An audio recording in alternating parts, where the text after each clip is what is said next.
Haleluya.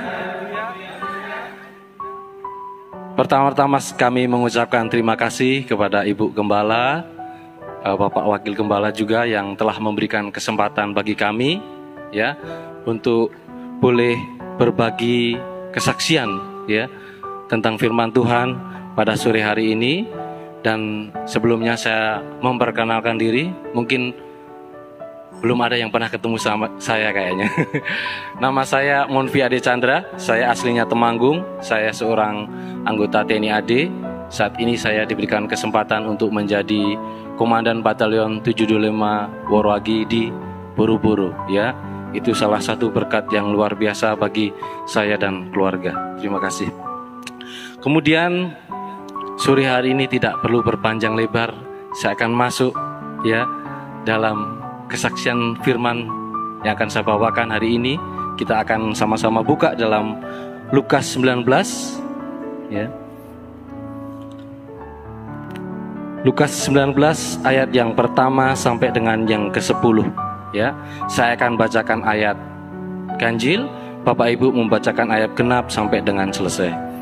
Lukas 19 ayat 1 sampai dengan 10 dengan judul Zakheus. Yesus masuk ke kota Yeriko dan berjalan terus melintasi kota itu.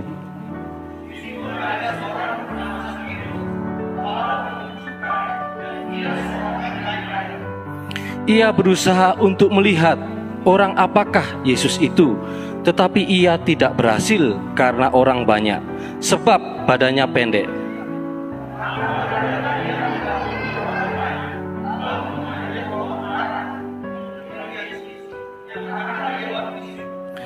Ketika Yesus sampai ke tempat itu, ia melihat ke atas dan berkata, "Zakheus, segeralah turun, sebab hari ini aku harus menumpang di rumahmu."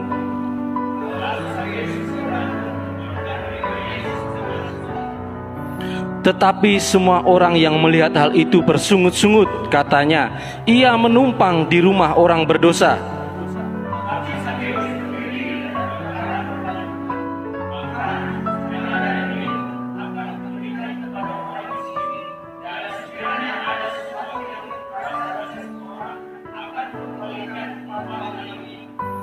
Kata Yesus kepadanya, "Hari ini telah terjadi keselamatan kepada rumah ini, karena orang ini pun anak Abraham." Ayat 10, "Sebab anak manusia datang untuk mencari dan menyelamatkan yang hilang." Haleluya, puji Tuhan. Silakan duduk saudara-saudara. Ya, saudara-saudara, saya sering diberikan kesempatan untuk berbagi kesaksian firman Tuhan, di mana saya datang ke tempat yang baru pertama kali, selalu firman ini yang saya bawakan, karena ini menjadi rema ya, kekuatan dalam hidup saya. Ini saya dapatkan berulang-ulang dari sejak mungkin sekolah minggu ya. Kalau ada yang tidak tahu Zakheus, mohon dicek sekolah minggunya ada ijazahnya atau tidak itu ya. Kemudian di sini diceritakan Yesus datang ke kota Yeriko, dan ada seorang Zakheus pemungut cukai, kepala pemungut cukai.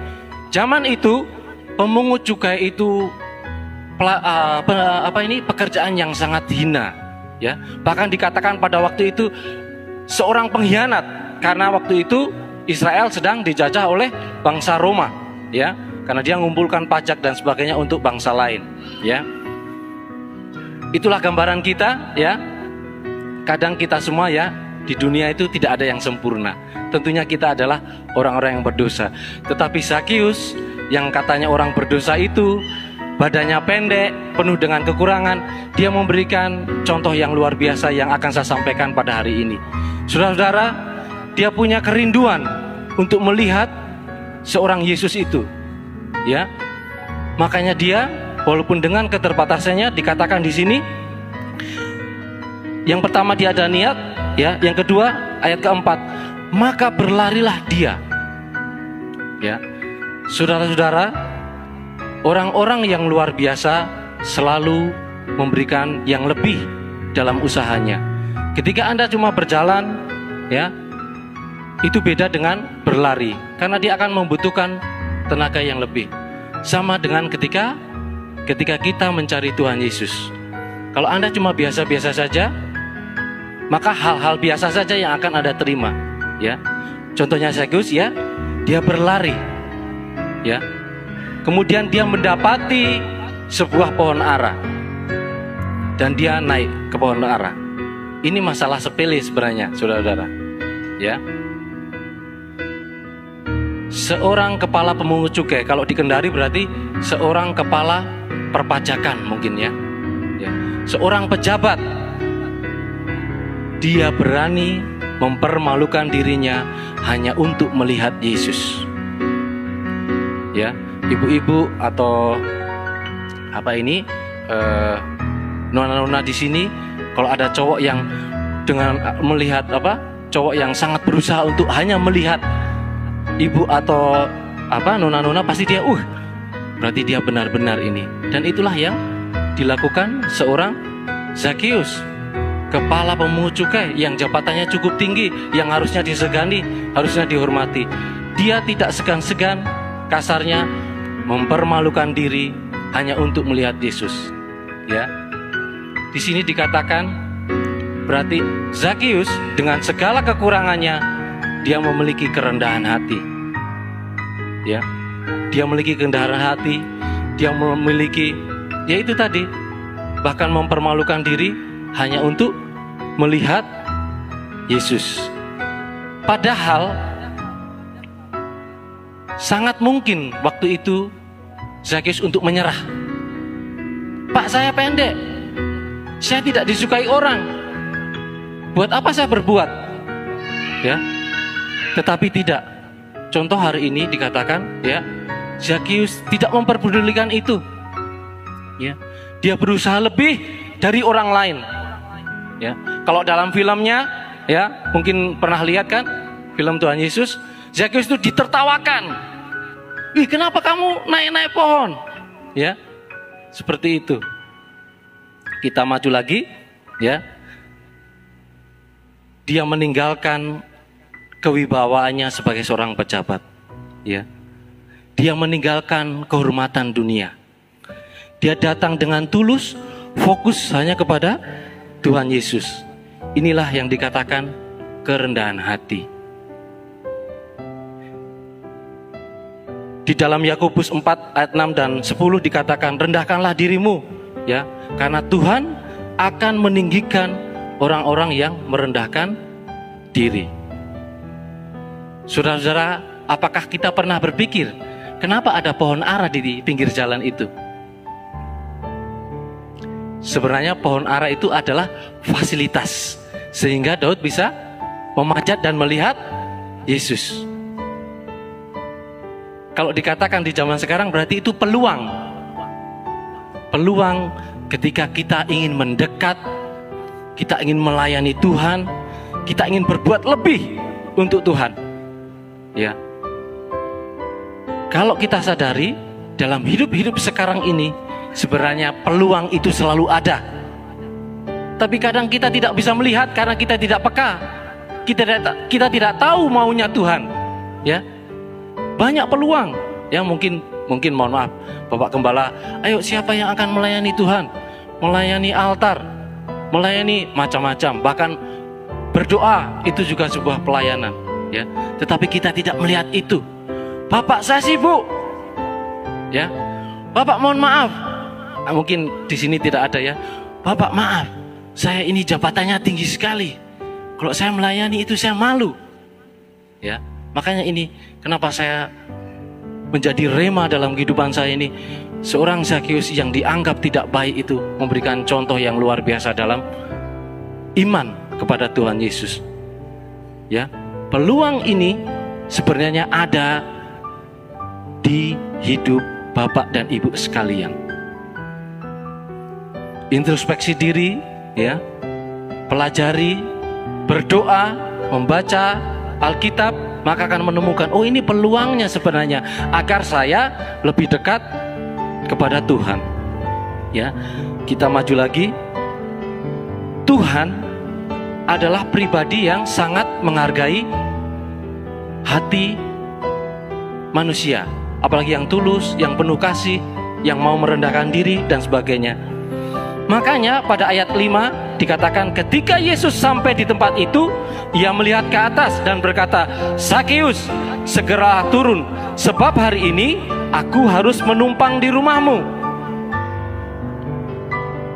Apakah diceritakan bahwa Yesus tahu namanya Zakeus?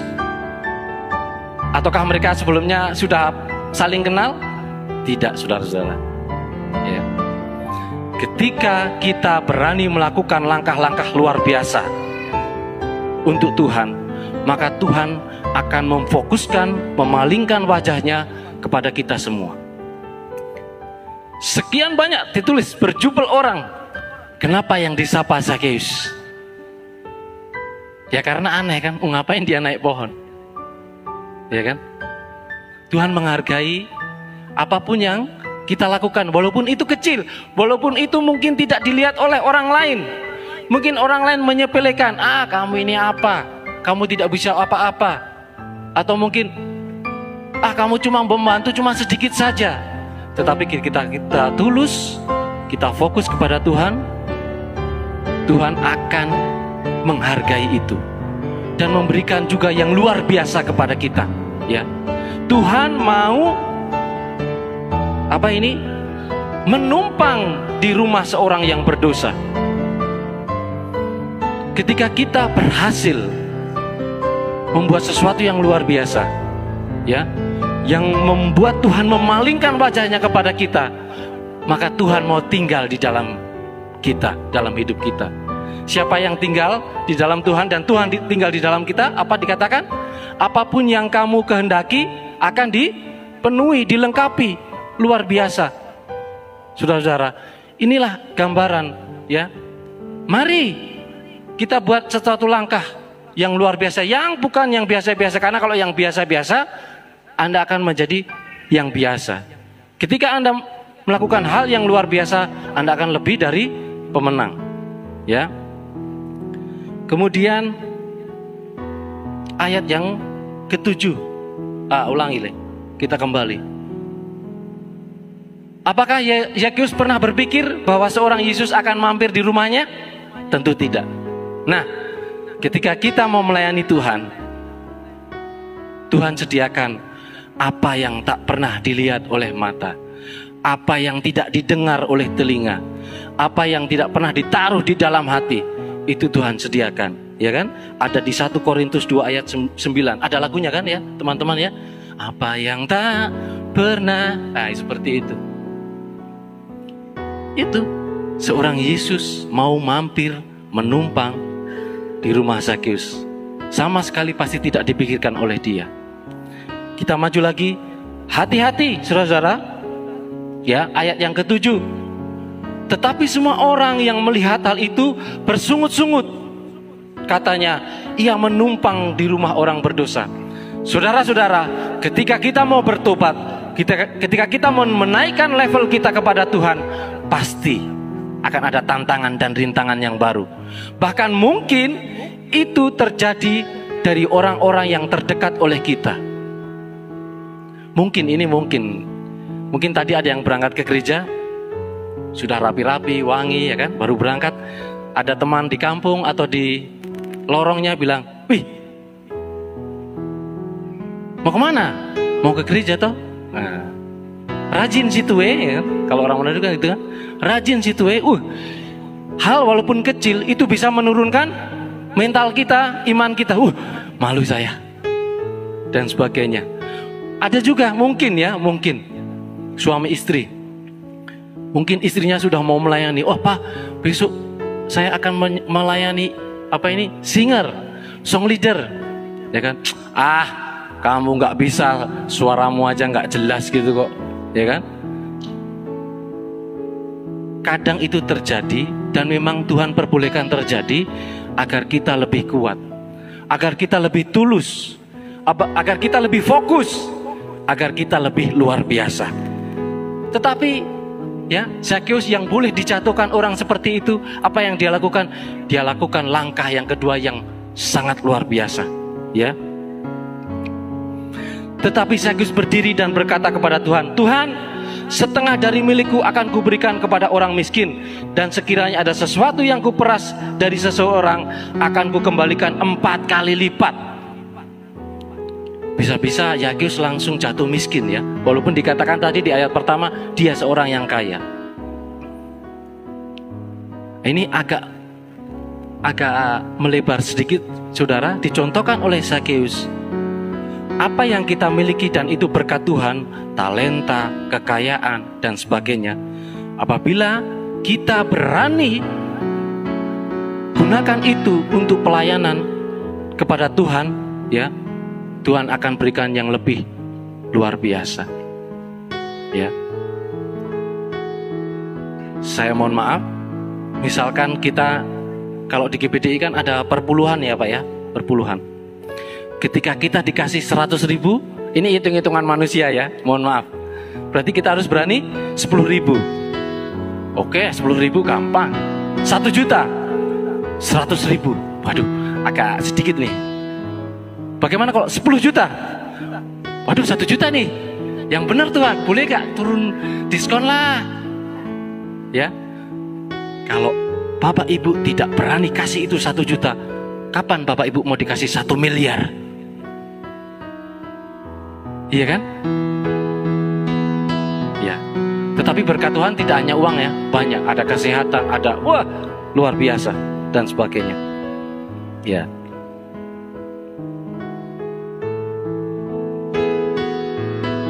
Dan berkat yang luar biasa itu ada di ayat yang ke-9. Ketika orang bertanya pada saya, Pak Chandra, wah, nama saya Chandra, ya kan? Apa tujuan hidup Anda? Saya sampaikan, hidup saya harus sehat, sukses, dan selamat. Selamat dunia, kalau orang sebelah, dan akhirat. Wah, betul nggak? Sehat, sukses, dan selamat. Bagaimana cara mendapatkannya? Oh, banyak hal. Yang salah satunya adalah saya mengandalkan Tuhan dalam kehidupan saya. Ketika saya boleh terjatuh, saya cepat kembali kepada Tuhan. Karena saya tahu ada hadiah S yang ketiga tadi yang sangat mahal. Ya, keselamatan, mohon maaf, tidak bisa dibeli di Alfamart, ya, Indomaret, tidak ada. Hanya ada di dalam Tuhan Yesus. Saudara-saudara, saya ada kesaksian sedikit dalam hidup saya, ya. Dulu bapak ibu saya hanyalah orang-orang kampung, ya. Sekolahnya pun tidak lulus SD, ya. Bapak saya SD kelas 6 lulus dia. Ibu saya kelas 3 SD meluluskan diri, ya kan. Umur 15, 16 mereka sudah menikah, sudah punya anak, ya. Saya inilah sebagai anak yang pertama. Ya. Pada saat itu bapak dan ibu saya itu berbeda agama, ya. Ibu saya Kristen, bapak saya Muslim. Namanya orang kampung kan, udahlah nikah aja lah. Ya, berjalan sendiri-sendiri. Ya. Makanya dari kecil, dari lahir saya ikut ibu saya menjadi Kristen. Ya. Tante-tante juga semuanya Kristen. Pada saat saya umur mungkin 1-2 tahun, saya diambil anak pungut, ya. Biasanya kalau bapak ibu, kalau ada yang di Jawa, kalau ada yang belum punya anak, dia pinjam, ya kan? Saya dipinjam. Yang minjam ini, mohon maaf, ustadz di kampung saya. Nah, terpaksa saya kan diajari untuk sholat, untuk apa ini? Untuk ngaji. Saya masih ingat itu, ada surau, ya? Ada apa ini? Kayak masjid kecil seperti itu. Tetapi tiap hari Minggu, tante-tante saya ini ambil saya. Kamu Kristen? Hah? Bingung kita. Apa ini? Ayo sekolah Minggu, diajak. Ya kan? Itu berjalan. Nah, pernah mungkin saya kelas 3 SD lah. Saya malu, ya. Teman saya Muslim semua. Ya, di kampung itu. Teman sekolah, teman bermain semuanya, ya. Saya bilang sama mama saya, "Mak, bolehkah saya ikut ngaji saja?" Jangan. Kamu ini anak Tuhan. Hanya Tuhan Yesus yang bisa menyelamatkan kamu dari di dunia ini dan di akhirat. Benarkah? Iya, benar. Ya. Jadi saya dididik dengan Kristen, ya. sampai dengan saya SMA, saya ambil SMA yang agak jauh dari kampung saya. Kampung saya namanya Temanggung, kampung lagi. Dari kotanya masih sekitar 40-an menit ya. Di bawah Gunung Sindoro dan Sumbing. Bisa di googling nanti ya kan. Saya sekolah di Magelang, SMA 1 Magelang. Saya ngekos ya. Selang berapa bulan saya ngekos, saya pulang ke rumah ya. Ini saya kelas 1 SMA ya, saya kelas 1 SMA. Saya pulang, saya kaget setengah mati, saudara. Saya lihat, bukan lihat setan ya, lihat ibu saya itu sudah pakai mukena. Mukena itu apa ini, untuk sholat itu, untuk sholat ibu-ibu atau nona-nona seperti itu. Sebelum, loh mak, mama kau pakai itu? Mama sampaikan, nak, nama kecil saya kan Monvi. Sekarang mama ikut bapak. Kamu ikut bapak juga ya? Jangan mak, lu kan mama dulu ngajarin saya gimana? Ya kan? Oh enggak, sekarang itu kita harus ikut ini bapak dan sebagainya dan sebagainya. Dan itu terjadi sampai dengan hari ini. Ya, tante-tante saya yang dulu mencuri saya itu sekarang sudah hilang semua, saudara-saudara. Ya, karena dinikahin oleh orang yang sebelah. Jadi satu keluarga besar saya itu ya tinggal saya sendiri. Ya. Ketika orang tanya, kenapa kamu mempertahankan imanmu seperti itu? Jawabannya ada di ayat 9. Karena saya sangat percaya Tuhan Yesus itu hidup, nyata sampai dengan hari ini. Penuh dengan berkat, melindungi saya. Tadi dikatakan, walau lewati lembah yang kelam, kesusahan hidup sudah sering kita alami, ya. Apalagi saya tentara kan, Bapak Ibu, ya. Kadang saya tadi ketakutan, kadang saya harus lakukan tugas sendiri, sepertinya tidak ada yang bisa menolong saya. Tetapi saya ingat ada Tuhan Yesus, dan Dia hidup, nyata dalam kehidupan saya. Makanya ya, saya juga tidak mau tergantikan. Saya tidak mau lepas dari Tuhan Yesus, ya, apapun itu. Tuhan, di zaman saya masih hidup saja, Tuhan sudah berikan perbedaan. Keluarga saya sampai sekarang semuanya berjibaku, berkecimpung di pasar. Masih jualan sayur. Ya, jualan sayur. Mohon maaf. Puji Tuhan, berkat luar biasa bagi hidup saya. Saya menjadi PNS, ya, menjadi TNI. Tidak hanya seorang anggota TNI saja, saya seorang perwira, ya. Saat ini, ya, bukan menyombongkan diri, saya menjadi komandan batalion, ya. Mohon doanya ya Bapak Ibu, semoga saya bisa melaksanakan tugas dengan baik, ya. Seluruh keluarga besar batalion sehat, sukses, selamat sampai dengan nanti saya berpindah jabatan. Ada perbedaan bagi orang-orang yang mau bertindak luar biasa untuk Tuhan. Saya bacakan ayat yang ke-9, saudara. Kata Yesus kepadanya, hari ini telah terjadi keselamatan kepada rumah ini, karena orang ini pun anak Abraham. Ini yang membuat saya terharu, saudara, tersentuh Tuhan. Ya, Tuhan, saya yakin tidak hanya menyelamatkan saya, tetapi seisi rumah saya. Haleluya. Dan itulah juga yang akan terjadi kepada Bapak Ibu di tempat ini, ya. Kadang kita hanya mengharapkan, Tuhan, saya minta tolong, saya butuh ini, ya. Tetapi Tuhan bisa kasih yang lebih jauh, lebih besar dari yang pernah kita bayangkan, ya. Asal kita mau berbuat lebih untuk Tuhan. Mari, yang tiap hari belum baca firman Tuhan, baca. Yang tiap hari belum berdoa, berdoa. Ya, cari waktu. Senangi itu Alkitab, senangi itu berdoa. Maka Bapak Ibu sekalian akan mengalami perjumpaan rohani dengan Tuhan, seperti yang diterima oleh Zakeus. Saya juga, ya, makanya tidak mudah saya digoyangkan. Wah, seluruh keluarga saya, bahkan mungkin atasan, teman, Ya, siapa saja bilang, Monfi, ayo kamu ikut saja bapak ibumu, nanti karirmu akan lebih mudah.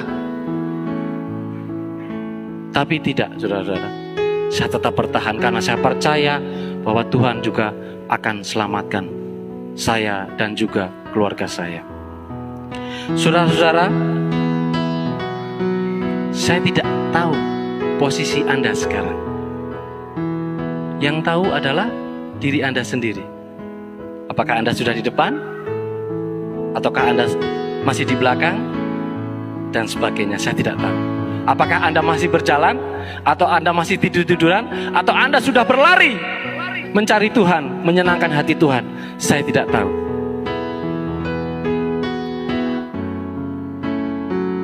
Atau mungkin malah ada yang, Pak, saya dalam lembah kekelaman,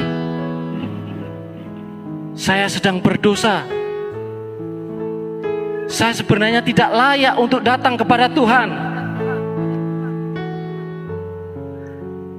Berita bagusnya ada di ayat yang ke-10, saudara-saudara. Siapapun Anda saat ini, apapun Anda, situasi Anda saat ini, ya, ayat 10 mengatakan, sebab Anak manusia datang, Tuhan Yesus ya, datang untuk mencari dan menyelamatkan yang hilang. Kalau Anda merasa hari-hari ini Anda terhilang, jangan sombong hati sama Tuhan. Rendahkan diri, berlari, cari peluangnya, cari pohon-pohon arah masing-masing. Apa yang harus saya lakukan? Ya, dengan segera kerendahan hati, kita melakukan langkah yang luar biasa untuk kita mau melayani Tuhan. Dan Tuhan akan memalingkan wajahnya kepada Anda.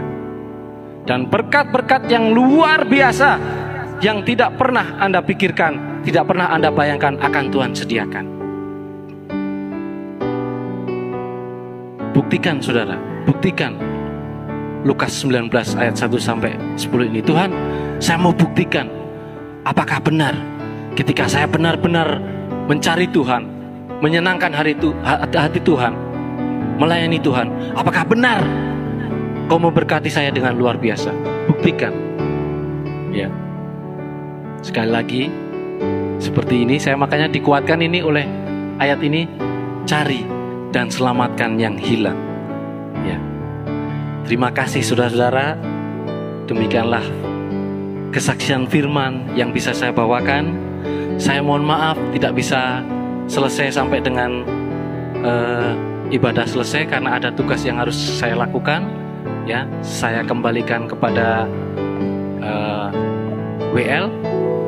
Kemudian kalau memang, mohon maaf, kalau memang saudara-saudara terberkati, undang saya lagi. Saya pasti datang karena saya sedang berlari mencari pohon ara untuk saya naiki, agar Tuhan boleh melihat saya, mampir dalam kehidupan saya, menjadi berkat yang luar biasa bagi saya, dan saya boleh menjadi berkat dan manfaat bagi orang lain. Terpujilah nama Tuhan Yesus, Allah yang kekal, Juru Selamat kita. Haleluya, amin. Terima kasih.